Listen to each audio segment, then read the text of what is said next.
आज के वचन में जाएंगे। आज का वचन है प्रेरितों के काम अध्याय 10 का 43वां वचन। आइए हम वचन को पढ़ते हैं। उसकी सब भविष्यद्वक्ता गवाही देते हैं कि जो कोई उस पर विश्वास करेगा उसको उसके नाम के द्वारा पापों की क्षमा मिलेगी। हालेलुया। प्रभु यीशु मसीह के जन्म के बारे में बहुत सारे भविष्यद्वक्ता आज ये गवाही देते हैं। इसमें बताया गया इस वचन में कि जो कोई उस पर विश्वास करता है उसको उसके नाम के द्वारा पापों की क्षमा मिलती है। हालेलुया। तो इस वचन में हमें यही बताते हैं, जब प्रभु यीशु मसीह का जन्म हुआ था उसके बारे में बताते हैं, और हम देखते हैं कि किस तरह इस धरती पर पाप बढ़ते जा रहा है अभी भी।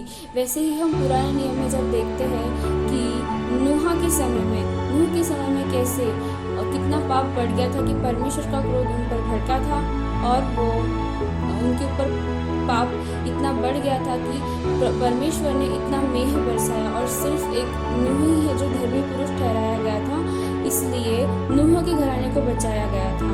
तो उन सभी को पापों की सज़ा मिली थी उस समय, और वहाँ पर बाढ़ से पूरा का पूरा जलथल हो गया था और सब नाश हो गया था।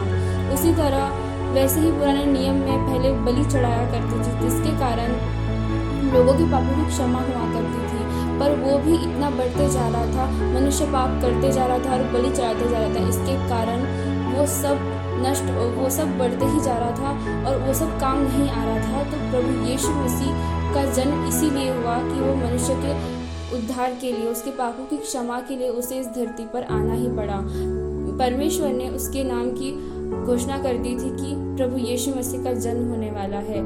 तो जब हम नए नियम में देखते हैं कि मरियम जो है वो एक कुंवारी लड़की थी, और एक स्वर्गदूत ने उसके पास आया और उससे कहा कि तू एक पुत्र को जनेगी और उसका नाम यीशु रखना।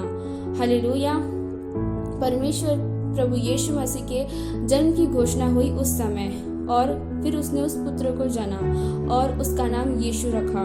और फिर हम आगे देखते हैं कि किस तरह प्रभु यीशु मसीह ने इस संसार में आकर, उन्होंने एक भी पाप उनके ऊपर नहीं था, उन्होंने कोई भी गलती नहीं की थी, पर उन पर दोष लगाया गया, उन पर आरोप लगाया गया, क्योंकि उनकी भविष्यवाणी हुई थी कि उनके साथ ये सारी चीज़ें लगेंगी, उन पर दोष लगेगा, उन्हें क्रूस पर चढ़ाया जाएगा, उन्हें मारा जाएगा।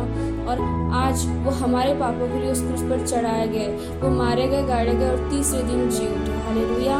और परमेश्वर का वचन हमें यही सिखाता है कि जो कोई उस पर विश्वास करेगा, उस पर विश्वास करके वह अपने पापों की क्षमा मांगेगा, तब उसको उसके नाम से उसको पापों की क्षमा मिलेंगी। हालेलुया।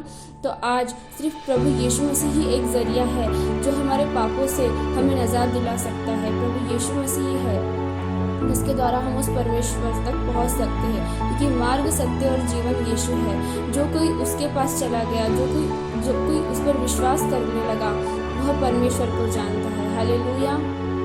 तो यही है आज का वचन। आशा करते हैं आज के वचन के द्वारा आपको आशीष मिली है, और इस वचन के द्वारा सीखने को मिला है कि सच्चा परमेश्वर क्या है, कैसे हम उस परमेश्वर तक पहुंच सकते हैं। सिर्फ यीशु मसीह ही एक जरिया है जो परमेश्वर तक हमें पहुंचा सकता है।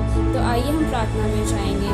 प्यारे पिता परमेश्वर, हम आपका धन्यवाद करते हैं आज के इस पवित्र वचन के लिए कि किस तरह परमेश्वर प्रभु यीशु मसीह ने हमारे पापों के लिए, इस संसार के पापों के गुनाहों को क्षमा करने के लिए इस धरती पर जन्म दिया था।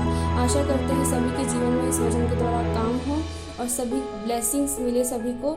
इस प्रार्थना विनती को उद्धार करता प्रभु यीशु मसीह के नाम से सुनिए और कबूल कीजिए। आमीन।